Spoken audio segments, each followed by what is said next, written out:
Buenos días, queridos hermanos y hermanas, aquellos que son miembros de la iglesia, aquellos que aún no siéndolo se congregan con nosotros, aquellos que no se congregan pero que nos escuchan o nos visionan a través de YouTube. Quiero darles las gracias a todos por la paciencia que tienen siempre, en todo momento, al escucharnos, a saber de nosotros, al interesarse por nosotros como miembros de la iglesia, por la iglesia, etcétera. Bueno, ha habido un lapsus entre un domingo y otro. El domingo ya pasado pudimos reabrir nuestro local de culto, cumpliendo con la normativa de un tercio. Este domingo también, la voluntad del Señor, volveremos a las 12 a tener un encuentro, un grupo de hermanos y hermanas, pero yo quería grabar esta clase dominical para aquellos que por diferentes circunstancias de salud pues no pueden trasladarse y estar con nosotros por la mañana. Así que vamos a grabar esto y de alguna forma podrán, si no, ya que no pueden asistir por las circunstancias que acabo de mencionar a la reunión, pues podrán también tener un tiempo y escuchar la palabra del Señor. Hemos estado tratando el tema de la iglesia en diferentes, diríamos, momentos y circunstancias, hablando de la iglesia universal, hablando de la iglesia local, siguiendo, como ustedes saben, ese bosquejo de nuestro hermano ya en la presencia del Señor, don Ernesto Trencha, de doctrinas fundamentales, o bosquejo de doctrinas fundamentales, y al día de hoy vamos a tocar un tema que ya les adelanté, que es la necesidad de entender y de comprender lo que la palabra de Dios hace referencia como los dones espirituales. Cuando hablamos de dones, tenemos que distinguir aquellos dones naturales o talentos naturales que un individuo puede poseer, independientemente si su fe está depositada en Jesucristo o no. Hay personas de toda condición, raza y religión que Dios en su gracia les ha dotado de talentos en todos los órdenes. Talentos naturales que pueden estar implícitos en su capacidad intelectual como en sus capacidades manuales. Músicos, científicos, gimnastas de todos los tiempos, atletas, personas con talentos para todas las cosas, han nacido en todos los contextos, con lo cual yo entiendo que eso es parte de la obra de la gracia divina que hace llover sobre justos e injustos, que hace salir el sol para buenos y para malos, y que Dios en esa su infinita gracia es capaz, entiendo por las escrituras y por la historia y por la evidencia, es capaz de dotar, de dar talentos y dones a los hombres. Y yo creo que la finalidad de todo ello es que los hombres reconozcan a Dios como el dador de todas las cosas. No siempre ocurre así. No siempre pasa, diríamos, lo evidente. Que el ser humano entienda, comprenda que esa capacidad, que ese talento no es algo que él mismo ha podido fomentar en sí mismo, sino que ha sido algo que alguien, y ese alguien es Dios, le ha dado como un regalo de su gracia. Pero repito, no siempre el ser humano vuelve en gratitud a Dios por lo que ha hecho en su vida. Algunos ejemplos muy prácticos podemos encontrarlos, por ejemplo, hablando de las escrituras, obviamente, en aquellos 10 leprosos que fueron sanados. Y la pregunta es, de los 10, ¿cuántos regresaron para postrarse delante del Señor Jesucristo y agradecerle la vida? Porque Jesús les había devuelto la vida al sanarles de la lepra que les estaba matando, les había devuelto la vida. ¿Cuántos fueron a los pies de Jesús? Pues el relato bíblico dice que fue 1 de 10. Así que eso ya es una especie de muestra para poder ayudarnos a entender que Dios, tan generoso, tan bueno, tan grande, tan desprendido, dota a los hombres sin importar condición, raza o religión. Esos son talentos naturales, dones naturales. Pero yo quiero centrarme ahora en los dones espirituales, porque los dones espirituales son parte de la presencia de Dios, el Espíritu Santo, en la vida de aquellos que han creído en Jesucristo como su único Salvador y Señor. Esto, por tanto, no tiene nada que ver con los dones naturales. Los dones espirituales tienen una función, diríamos, trascendente. Tiene una función que va mucho más allá de lo terrenal, de lo humano. Un talento musical puede ser usado en aquellos que han creído en Jesucristo para volcarlo delante del Señor en una actitud de gratitud, reconociendo que ese talento musical Dios lo dio, Dios se lo dio para ennoblecer, diríamos, las posibilidades de culto, de darle la gloria al Señor a través de los himnos y de los cánticos, que es muy, pero que muy bíblico el poder usar esos talentos. Pero obviamente eso está dentro de ese 1 de entre 10 que han entendido que eso forma parte de la gracia de Dios. Pero los dones espirituales se les reparte a todos y a cada uno. O sea, todos los creyentes en Cristo, todos los que han sido redimidos por la sangre de Jesucristo, han sido sellados por el Espíritu Santo, tiene como mínimo un don espiritual. Y vamos a ver un poquito esta riqueza, diríamos, del cuerpo de Cristo. En este libro que estamos estudiando, la Iglesia se presenta en la carta a los Efesios de diferentes maneras. Habla de la Iglesia como un edificio, habla de la Iglesia como un cuerpo, habla de la Iglesia como un santuario y habla de la Iglesia como una esposa. ¿Por qué se usa todos y cada uno de esos ejemplos? Porque la relación que tiene Dios con su Iglesia es tan espléndida, es tan maravillosa, es un abanico tan hermoso que no se puede circunscribir a diríamos, a un ejemplo solamente, a una característica exclusiva, sino que abarca y a veces se solapan o se interpretan la una con la otra o se suman la una con la otra. Ya vamos a verlo, lo interesante que es esto.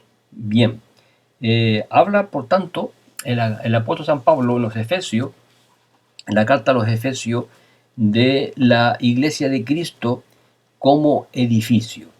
Y eso podemos verlo en el capítulo 2, donde dice la palabra en el verso 19, capítulo 2 de Efesios 19. Así que ya no sois extranjeros ni advenedizos, sino conciudadanos de los santos y miembros de la familia de Dios.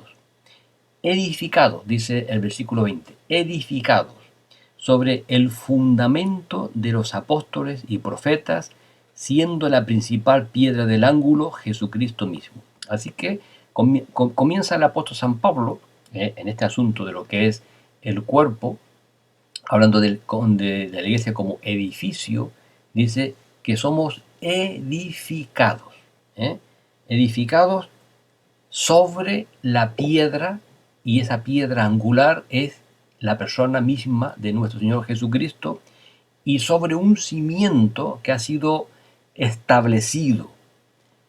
No hay cimientos en la planta 15ª.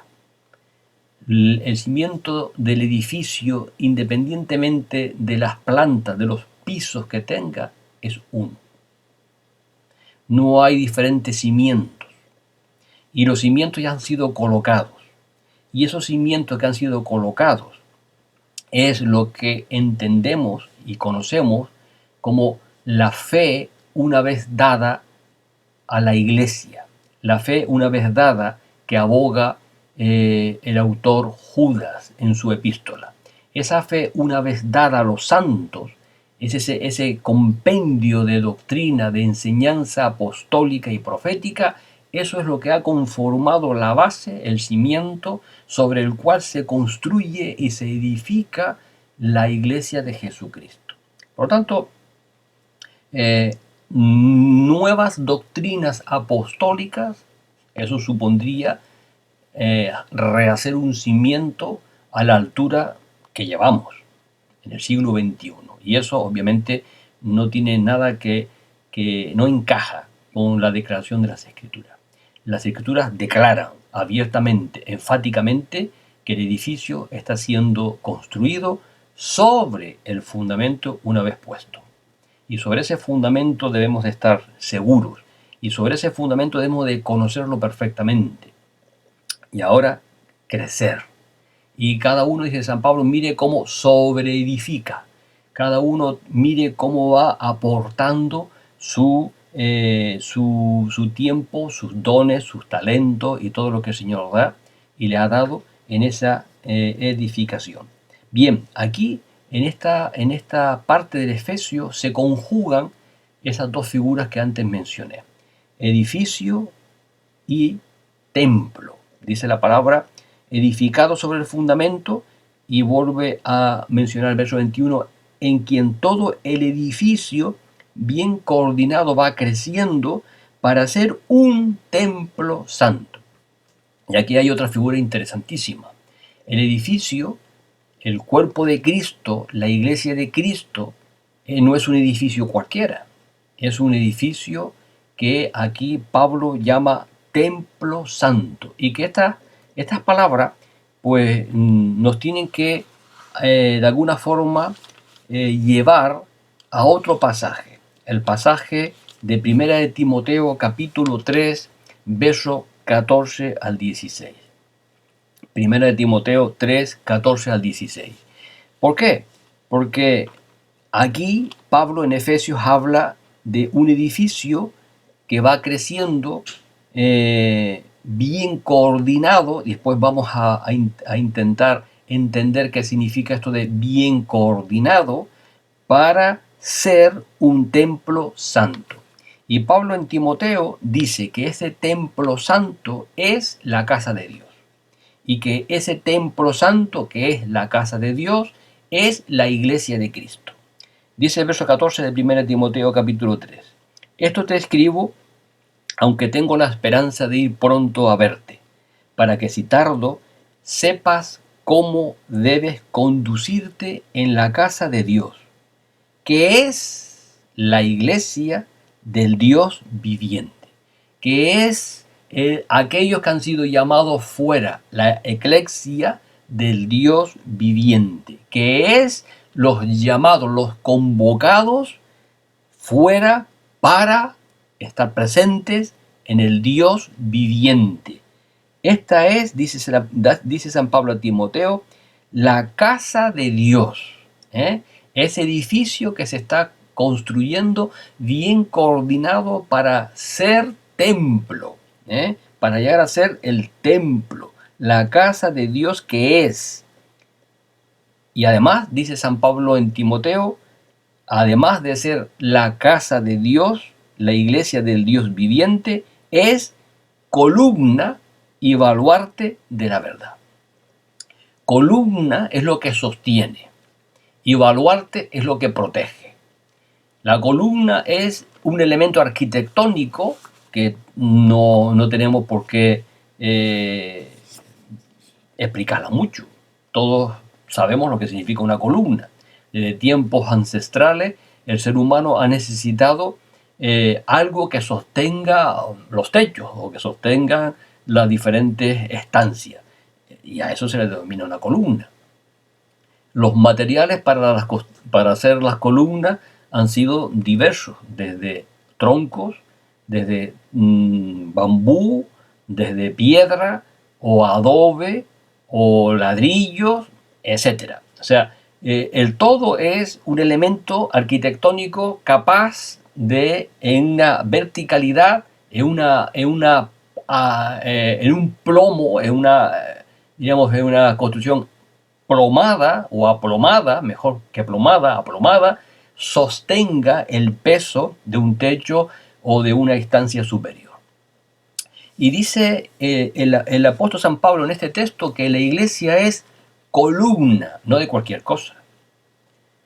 La iglesia es columna sobre la cual se deposita, se apoya, está presente, es visible, porque dentro del pensamiento del apóstol San Pablo estaban las columnas de los templos, tenía presente, muy presente, diríamos, el trabajo arquitectónico maravilloso de las columnas de su época, que en cierta manera apoyaban, representaban y sostenían los emblemas de las deidades que guardaba ese templo. Y en ese templo, dentro estaban las diosas o la diosa o el dios al cual estaba dedicado ese templo, pero fuera de en la calle, sobre las columnas principales, había unos capiteles y sobre esos capiteles estaban representadas las deidades que ese templo guardaba dentro. La iglesia necesita tener y ser y entender que es la columna que sostiene lo que guardamos dentro del templo. Lo que guardamos dentro del templo es la verdad. La iglesia de Cristo sostiene la verdad porque la iglesia de Cristo guarda la verdad, porque la iglesia de Cristo está en la verdad, porque la iglesia de Cristo se sostiene, vive, lucha por la verdad.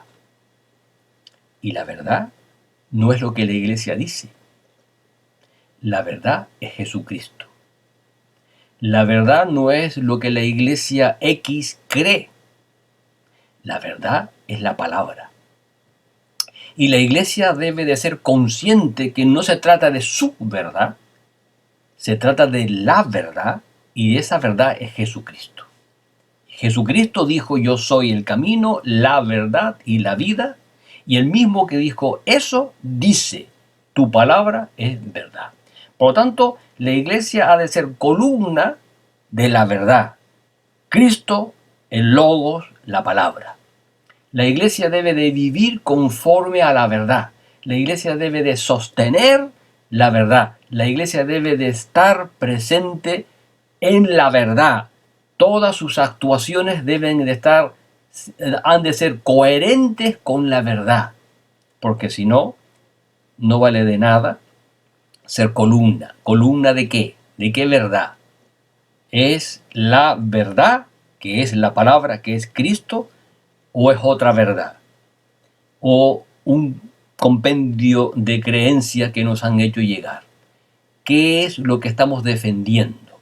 ¿Qué es lo que estamos sosteniendo? Que el Señor nos ayude a entender esto.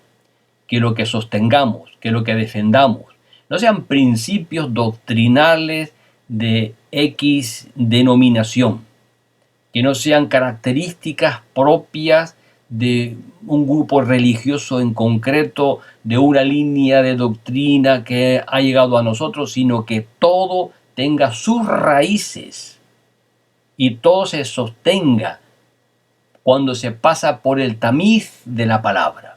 Que realmente aquello que creamos, defendamos y prediquemos sea lo que sostiene la verdad. Porque la iglesia es eso, es columna de la verdad. Pero también dice que es baluarte. La iglesia necesita entender que debemos de defender esa verdad. que debemos de luchar por esa verdad, que debemos en todo momento ser conscientes de la importancia de la verdad. La verdad es atacada constantemente y estamos viviendo tiempos en los cuales la verdad está siendo sometida a un profundo estrés, a un profundo ataque. Estamos en los tiempos de la posverdad. Y como alguien dijo, un periodista español dijo recientemente, o hace ya unos meses, la posverdad es la mentira antigua, es la mentira de antes, pero con otro nombre, para poder pasar más, diríamos, más desapercibida, pero sigue siendo la naturaleza de la mentira. Y la mentira todos sabemos quién es, o el origen de la mentira, y es Satanás. Jesús dijo de él que él es el padre de mentiras. Además de ser homicida, es padre de mentira. Ese es el generador, el engendrador de las mentiras. Pero la iglesia ha de ser columna y baluarte de la verdad, no de la mentira, ni de las medias verdades, porque las medias verdades no son más que mentiras. Así que, volviendo otra vez al pasaje de Efesios, figuras que estamos viendo importantes de la manera en la cual Dios se relaciona con lo suyo.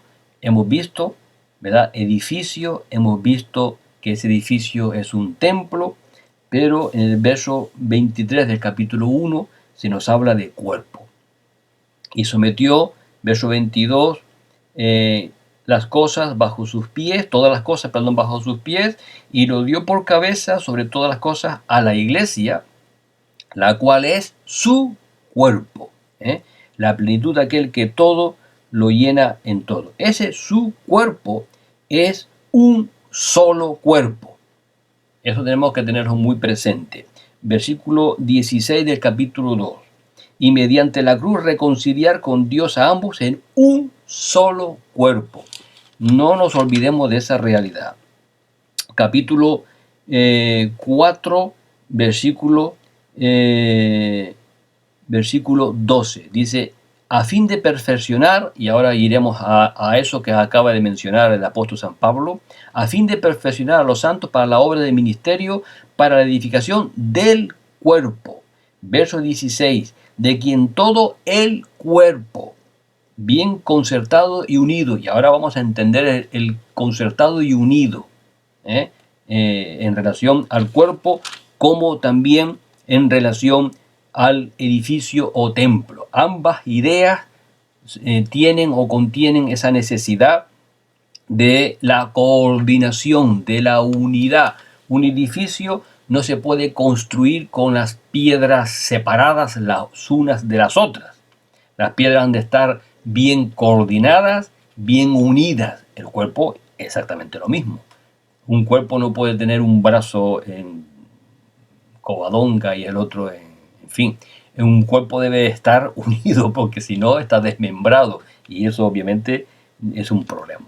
Y la última de las figuras hermosas que encontramos en Efesios para hablar de la relación de Dios con su iglesia es la de la esposa. Capítulo 5, verso 23.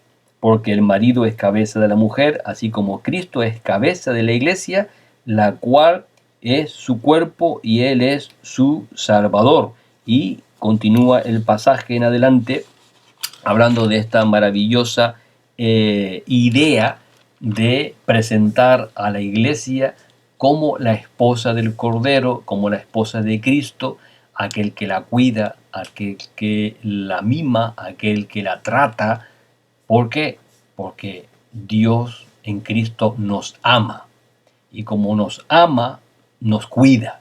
Y esa es una idea maravillosa para rechazar cualquier, diríamos, gesto de brutalidad, de irreflexivo, de dureza de los hombres hacia las mujeres, de los esposos hacia las esposas.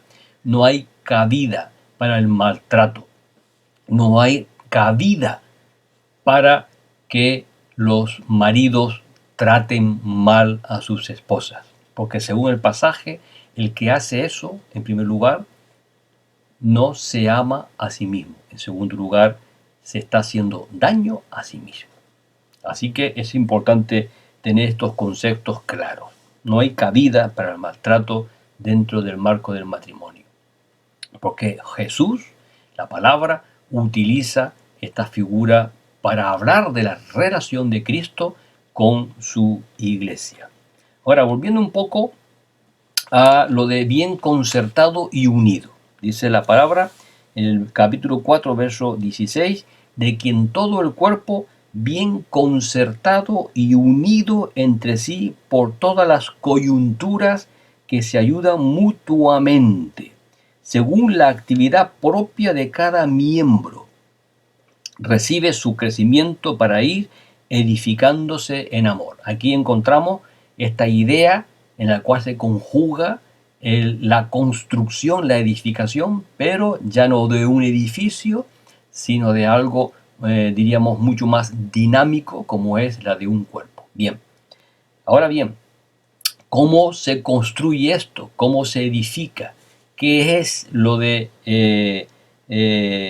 las coyunturas que se ayudan mutuamente? Bueno, pues eso tenemos que entenderlo en su contexto. Y en su contexto, pues tenemos que retroceder un poco atrás, a los versículos 4 en adelante, donde dice, en versículo 3, perdón, solícitos en guardar la unidad del espíritu en el vínculo de la paz, un cuerpo y un espíritu, como fuisteis también llamados en una misma esperanza de vuestra vocación, un Señor, una fe, un bautismo, un Dios y Padre de todos, el cual es sobre todos y por todos y en todo.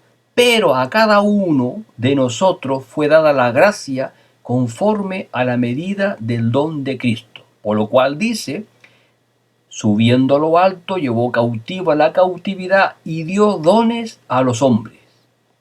Y eso de que subió, ¿qué es? Sino que también había descendido primero a las partes más bajas de la tierra. El que descendió es el mismo que también subió por encima de todos los cielos para llenarlo todo.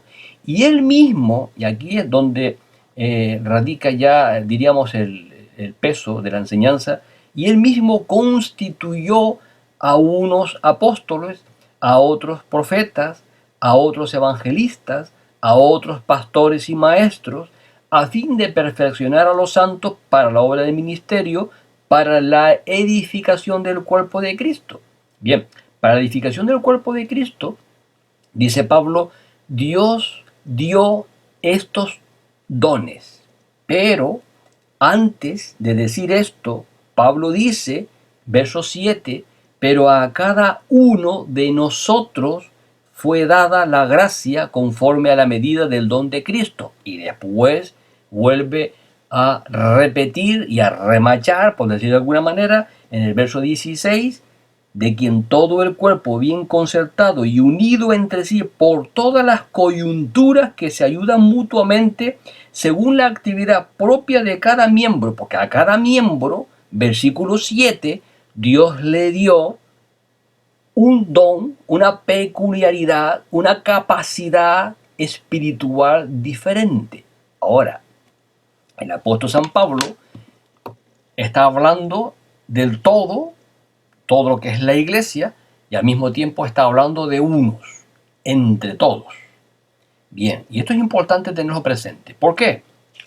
Porque se hace mucho énfasis en estos dones que encontramos en el versículo 11. Se hace mucho énfasis últimamente, se hace mucho énfasis en algunas corrientes, diríamos, teológicas o doctrinales, se hace mucho énfasis en estos dones.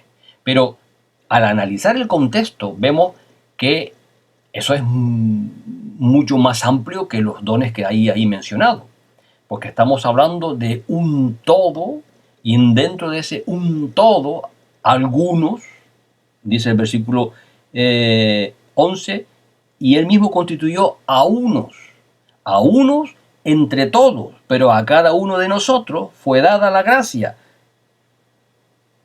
para, según la actividad propia de cada miembro. Así que no podemos olvidar, no podemos perder de vista esta visión mucho más amplia de lo que es el cuerpo de Cristo. Bien, Ahora, cuando el apóstol San Pablo escribe esto, lo hace después de haber escrito las cartas de primera y segunda a los Corintios, y después de haber escrito la carta a los romanos.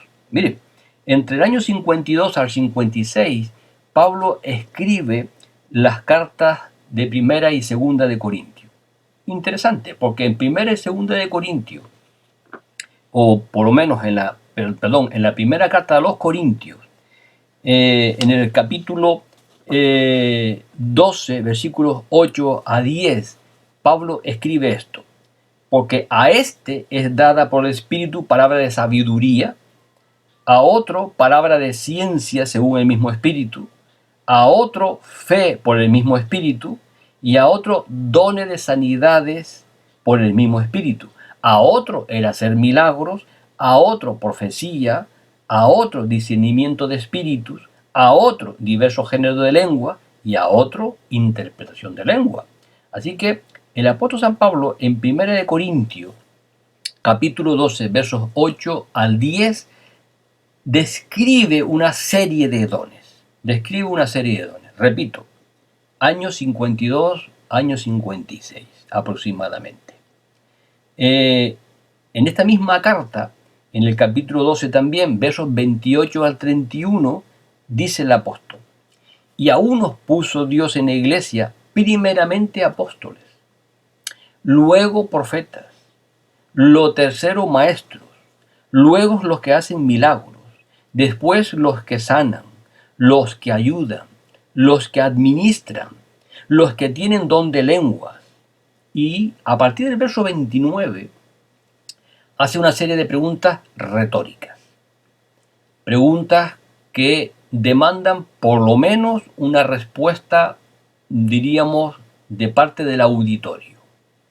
¿Y cuáles son esas preguntas? Primera, ¿son todos apóstoles? ¿Cuál sería la respuesta lógica? No. Segunda pregunta, ¿son todos profetas? ¿Cuál es la respuesta lógica? No. ¿Todos maestros? ¿Cuál es la respuesta lógica? No. ¿Hacen todos milagros? ¿La respuesta? No. ¿Tienen todos dones de sanidad? La misma respuesta. No. ¿Hablan todos lenguas? La misma respuesta. No. ¿Interpretan todos? La misma respuesta. No. Y dice el apóstol: procura pues los dones mejores, mas yo muestro un camino aún más excelente. Y el camino aún más excelente es entender, después de apreciar la necesidad de la vinculación del amor de Dios en medio del uso de los dones, el camino aún más excelente es el de la edificación del cuerpo de Cristo, capítulo 14 de la primera carta de Pablo a los Corintios. No hay un camino más excelente que el de la edificación del cuerpo de Cristo. No hay un camino más excelente en tu ministración de los dones que el Señor ha puesto. El que ha puesto en tu vida es para ti y para la edificación del cuerpo de Cristo. O sea, ese don que Dios ha puesto en tu vida es para que tú lo uses conforme a su gracia. Y para que lo uses para la edificación del cuerpo de Cristo. No es un uso, diríamos, personal, intransferible, en el cual te aprovechas tú solo y exclusivamente, ¿no? Es algo que Dios ha puesto en tu vida para el bien de los demás. Ahora es importante este listado, es muy importante.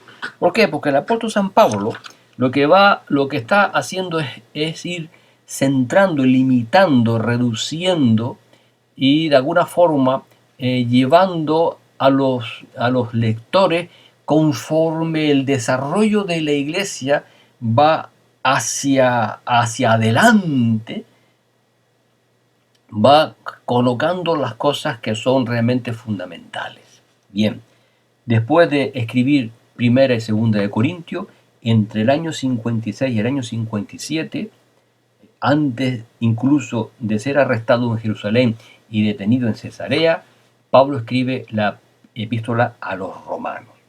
¿Y qué es lo que menciona Pablo en Romanos? Bueno, pues menciona en el capítulo 12 también, versos 6 al 8, lo siguiente. De manera que teniendo diferentes dones, porque recuerden las preguntas que antes hizo el apóstol San Pablo, ¿son todos esto? ¿Son todos? No, no, no. Todos no son apóstoles, todos no son profetas, todos no son maestros, todos no tienen don de lengua, todos no hacen sanidades. Solo aquellos a los cuales el Señor les ha capacitado, porque Él es el que reparte, Él es el que entrega esos dones. Bien, así que Pablo en Romanos dice, les recuerda, de manera que teniendo diferentes dones, según la gracia que nos es dada, porque todo eso es un regalo de la gracia de Dios, como antes dije al principio, si el de profecía, úsese conforme a la medida de la fe, o si de servicio, en servir, el que enseña en la enseñanza, el que exhorta en la exhortación, el que reparte con liberalidad, el que preside con solicitud, el que hace misericordia con alegría.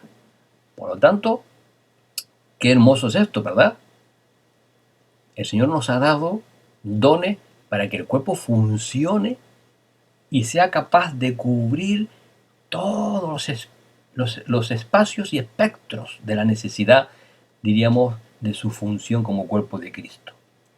Y terminamos el relato, históricamente hablando, con, entre el año 60 y 62, es el apóstol San Pablo cuando escribe Efesios, Filemón, Colosenses y Filipenses, las denominadas cartas de la prisión, ese primer encarcelamiento en Roma, que durante años el apóstol San Pablo estuvo preso, pero preso en una casa, custodiado sí, encadenado sí, pero con libertad de poder recibir, atender, incluso predicar, enseñar, y obviamente el Evangelio llegó incluso hasta los de la casa del César. Así que el Señor obviamente usó a San Pablo aún atado por una cadena a la mano o al brazo de algún soldado que le custodiaba.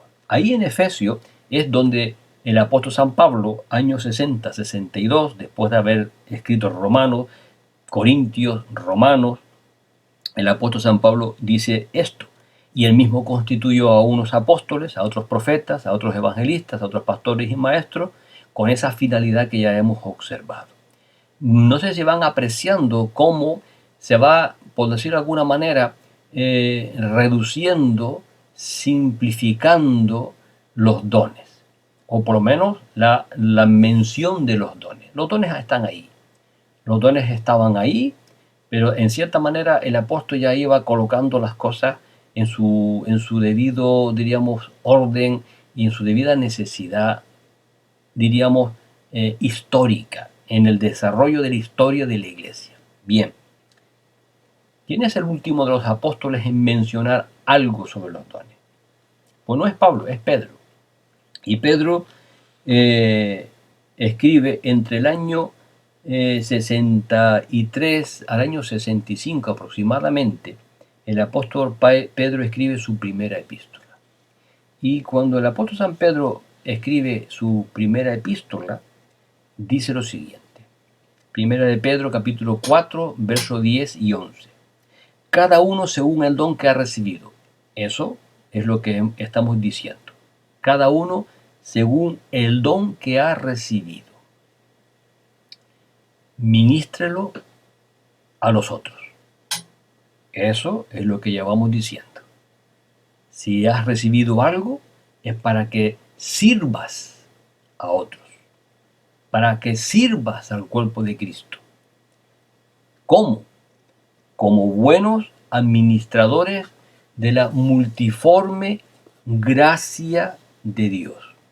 La multiforme gracia de Dios. Dios no es monocolor. Dios es un espectro de color maravilloso.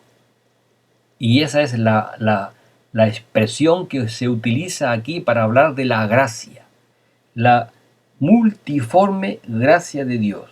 Si alguno habla, hable conforme a las palabras de Dios. Si alguno ministra, ministre conforme al poder que Dios da, para que en todo sea Dios glorificado por Jesucristo, a quien pertenecen la gloria y el imperio por los siglos de los siglos. Amén. ¿Qué es lo que hace San Pedro? Pues San Pedro simplemente coloca en dos grandes grupos los dones. Coloca los dones en un grupo de palabra, los que hablan, los que enseñan, los que hablan, y coloca los otros dones en un subgrupo. Son dos subgrupos, por decirlo de alguna manera, o dos, diríamos, dos apartados, como queramos decirlo. Pero coloca los dones de palabra, de enseñanza, y coloca los dones de ministerio de servicio. ¿Qué ocurre? ¿Que los dones de palabra no son también dones de servicio? Por supuesto, porque el que enseña está sirviendo. Ambos grupos son, diríamos, todos los dones son para servir, pero Pablo de alguna forma los separa entre los dones que son de palabra para predicar y los dones que son para servir, como puede ser el que reparte con liberalidad, el que ejerce la misericordia, etc. Así que es interesante esto porque ya en el año 63 al 65 cada vez se hace menos mención de los dones uno por uno. Ya todos sabían lo que tenían que saber. Y ya la iglesia conocía los dones, por lo tanto no tenía ningún problema en reconocerlos. Yo creo que el problema hoy, siglo XXI, primero, no se enseña lo suficiente acerca de los dones. Segundo, como no se enseña lo suficiente acerca de los dones, no hay capacidad de reconocimiento, porque no hay conocimiento previo. Al no haber conocimiento previo, no hay reconocimiento posterior en el ejercicio de esos dones. Con lo cual, el cuerpo de Cristo en el día de hoy es un cuerpo de Cristo debilitado, es un cuerpo de Cristo que no crece, es un cuerpo de Cristo que no está siendo desarrollado debidamente, porque obviamente no se está dando las circunstancias que el verso 16 del capítulo 4 de la epístola a los Efesios nos indica, donde dice: de quien todo el cuerpo bien concertado y unido entre sí por todas las coyunturas que se ayudan mutuamente, según la actividad propia de cada miembro, recibe su crecimiento para ir edificándose en amor. El problema que yo veo en la actualidad, en el siglo XXI, en muchas iglesias, es que tenemos pastores pulpos. Es que hay un número muy limitado de hermanos que lo hacen todo. Y a veces, como antes dije, casi todo recae sobre uno. Y ese uno se le denomina por mucho el pastor pulpo, porque tiene que tener 8 brazos para poder estar en todo, para poder hacerlo todo. Y eso es una anomalía. Eso no es lo que la palabra de Dios nos ayuda ni nos exhorta. Es una anomalía, es un déficit tremendo, porque la palabra de Dios dice que todos somos necesarios y todos hemos sido llamados a ministrar y todos estamos llamados con los dones que Dios nos ha puesto a servir a la iglesia. En el próximo vídeo hablaremos de los dones. Ya vamos a entrar diríamos, en la designación de cada uno, aprovechando los diferentes textos de la Biblia y tratando de interpretar cada uno de ellos desde, obviamente, mi humilde condición y desde mi humilde perspectiva. Vamos a tratar de ver el significado de cada uno de ellos en su lengua en la cual fue escrita en el Nuevo Testamento, y vamos a ver la finalidad de cada uno de ellos y vamos a ir ahondando. Esto nos va a llevar tiempo, sí, nos va a llevar un tiempo largo, porque estamos hablando no de 5 dones, estamos hablando de aproximadamente unos 20. Así que vamos a hacerlo poco a poco y vamos a hacerlo con la gracia de Dios para que todos podamos conocer, para así poder reconocer a los que están entre nosotros en el cuerpo de Cristo, porque hoy la iglesia en el siglo XXI necesita crecer, necesita estar fortalecida, necesita ser columna y baluarte de la verdad. Y todas las piedras del edificio son necesarias para poder sostener el ataque del maligno, que tratará por todos los medios de derribar, pisotear la verdad. Pero a Dios gracias, que a pesar de los ataques del maligno, la verdad siempre será la verdad. Y la verdad triunfará. Y Cristo triunfará. Y Él vendrá e impondrá la verdad sobre este mundo caído, sobre este mundo que se niega a aceptar a Jesús de Nazaret como su Salvador y como su Señor personal. Que el Señor te bendiga y nos veremos Dios mediante en un próximo vídeo.